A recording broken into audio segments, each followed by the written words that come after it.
আমরা আবারও দেখছি ডুবুরি ভাই উনি আসলে চেষ্টা চালিয়ে যাচ্ছেন, আপ্রাণ চেষ্টা। যেহেতু ওনারা আসলে দুর্ঘটনা ঘটার অল্প কিছুক্ষণ পর, আমরা যদি বলতে গিয়ে আধা ঘন্টা ভিতরেই আসলে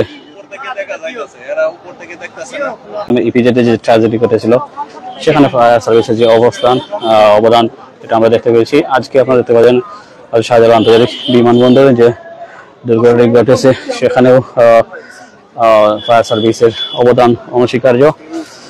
তারা আসলে আপ্রাণ চেষ্টা করে যাচ্ছে দেশের দুর্ভোগে পাশে হতে। অসংখ্য মানুষজন আমাদের সাথে যুক্ত হয়েছেন প্রাইম সিলেটের ফেসবুক পেজে, সেই সাথে অসংখ্য মানুষ আছেন কিনিউজের উপরে।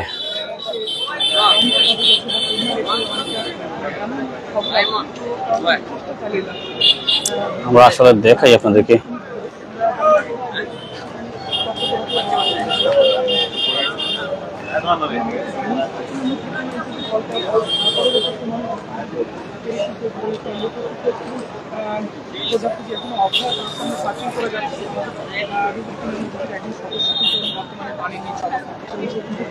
অবশ্যই ভালোভাবে খোঁজার চেষ্টা করছে। আপনারা দেখতে পাচ্ছেন বিশেষ করে দড়ি ধরে যিনি আছেন, বিশেষ করে এটা কিন্তু দুপুরি যিনি আছেন বর্তমানে, যিনি সেটা সার্চিং করছেন পানি নিয়ে বেঁধে রাখা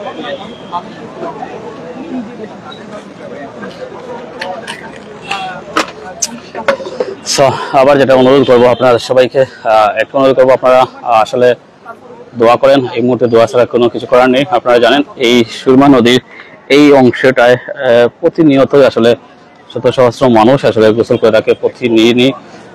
স্বাভাবিকভাবে হয়তো যিনি আসলে তলিয়ে যান তিনি হয়তো গোসলে নেমেছিলেন, কিন্তু দুর্ভাগ্যবশত উনি আসলে পানির নিচেই তলিয়ে যান আর উঠতে পারেননি।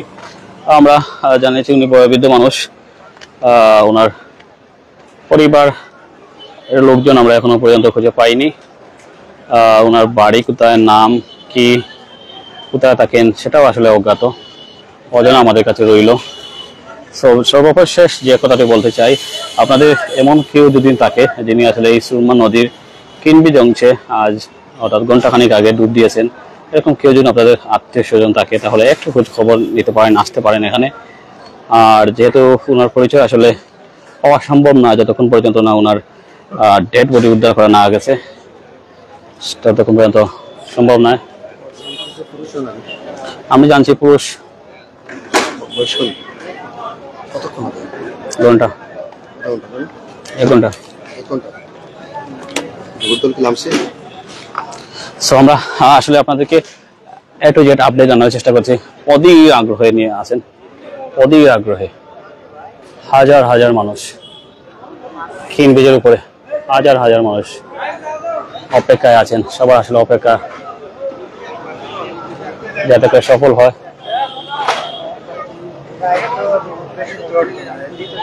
আল্লাহ, অসংখ্য মানুষ। লাস্ট মুহূর্তে যেটাই করতে চাচ্ছি, দোয়া করেন যাতে করে ওনাকে উদ্ধার করা যায়। কানাইঘাট, ওনাকে কানাইঘাট বলতেছেন। আসলে আমরা দেখি আর একটু খানিক সময় আপনাদের সাথে থাকি, দেখি আসলে কি ঘটে। এবং সুমনদী ব্রিজে দেখেন দর্শকবৃন্দ যে হাজার হাজার মানুষজন কিন্তু তারা কিন্তু অবস্থান করছেন এখানে, কিন্তু সেই দৃশ্যটি দেখছেন। এবং আপনারা আসলে কি থেকে দেখছেন আমাদের রাতে আসলে আমাদের সাথে যুক্ত রয়েছেন, আপনাদের সাথে কমেন্ট করে জানাবেন। আমরা আপনাদেরকে সর্বশেষ আপডেট পর্যন্ত জানাতে চেষ্টা করব। অসংখ্য ছোট ছোট ভাইরা শেষে উৎসুক মানুষরা এসে এখানে জড়ো হয়েছেন। সবারই আগ্রহ আল্লাহ যেন ওনাকে হেফাজত করেন। যেহেতু আসলে ঘটনাটি ঘটেই গেছে, এই মুহূর্তে যেটুকু ঘন্টা পেরিয়ে গেছে, আসলে জীবিত উদ্ধারের কোনো সম্ভাবনাই নেই, একদমই নেই। তো আমরা চাই যাতে করে ওনার মৃত দেহটা যাতে করে উদ্ধার হয়, শেষ কৃত্য অনুষ্ঠান যাতে করে উনি যদি মুসলমান হয়ে থাকেন ইসলামী শরিয়া মোতাবেক হোক, অন্যান্য ধর্মাবলম্বীর মতো হোক। সো যে বিষয়টা আমরা করতে পারছি, এই মুহূর্তে প্রত্যক্ষদর্শী আসলে কেউ নেই যে কাউকে আসলে জিজ্ঞেস করবো যে আপনি দেখছেন কি না, দেখছেন কি না, এরকম অবস্থা নাই আসলে। সবাই আসলে উৎসুক জনতা, আপনার আমার মতো উৎসুক জনতা।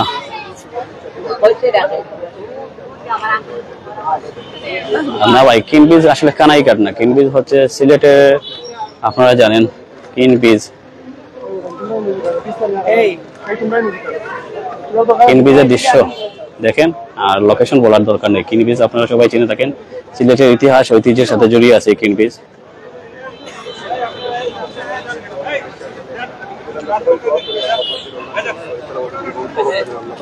এই মুহূর্তে পুলিশ আসলে যারা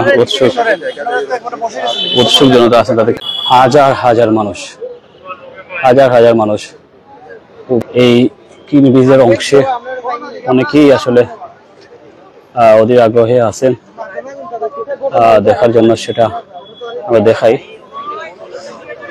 অর্থাৎ চাঁদনীঘাটের সিঁড়ি যেটা আমরা চিনে থাকি, সবাই এই সিঁড়িটা চিনে থাকেন। সুরমা নদীর যে ঘটনাটি ঘটেছে, আসলে আমরা জানি যখন বর্ষাকাল থাকে বা পানি ছিলেন আসলে যিনি ডুবে যান, পরবর্তীতে আসলে ওনার পরিচয় আমরা আসলে কেউই আইডেন্টিফাই করতে পারিনি।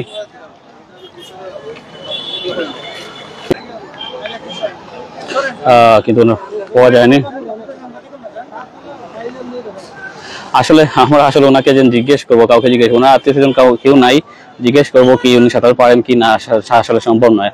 তো আমরা আসলে আন্তরিকভাবে দুঃখিত, যেহেতু ঘটনাটি ঘটেছে যখন তখন ওনার সাথে 2-3 জন গোসলে ছিলেন, যারা আসলে গোসলে ছিলেন তারা এই মুহূর্তে নেই আমার আশেপাশে। সো আসলে আমরা উনি ওনার নাম কি, বাড়ি কোথায়, বয়স কতটুকু, তার জানেন কি জানেন না, কি জন্য গোসলে নেমেছিলেন, কখন নেমেছিলেন, so everything is unknown to me.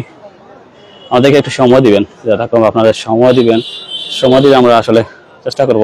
আর আপনারা দোয়া করে থাকেন, আল্লাহর কাছে দোয়া করে থাকেন, দোয়া করেন যাতে করে ওনাকে এই মুহূর্তে তো জীবিত আসলে উদ্ধার করা সম্ভব নয়, মৃত হলে উদ্ধার করা যাতে যায়। আপনারা সবাই আল্লাহ তাআলার কাছে দোয়া করেন। জীবিত তো আর সম্ভব নয়, যেহেতু ঘন্টাখানেক পেরিয়ে গেছে, আর বেঁচে থাকার কোনো সম্ভাবনাই নেই। মৃত অবস্থায় যাতে করে উদ্ধার করতে পারে ফায়ার সার্ভিসের ডুবুরি টিম। অনেকক্ষণ চেষ্টা করে থাকি, আমি বারবার বলে থাকি যে বাংলাদেশে একমাত্রই ফায়ার সার্ভিস যারা আসলে কোনো ধরনের, যাদের গায়ে কোনো ধরনের দাগ পর্যন্ত নেই, অর্থাৎ যারা কোনো ধরনের সব ধরনের বিতর্কের বাইরে এই ফায়ার সার্ভিস দল। বাংলাদেশে অনেক বাহিনী আছে যাদের বিরুদ্ধে অনেক সময় গুম, খুন, হত্যা থাকে, কিন্তু ফায়ার সার্ভিস সেই ক্ষেত্রে সম্পূর্ণ ব্যতিক্রম, এবং যে কোনো দুর্যোগে বিপদে তারা এগিয়ে থাকে। আমরা দলে যে বলে থাকি, গত 2 দিন আগে আমরা যে চট্টগ্রাম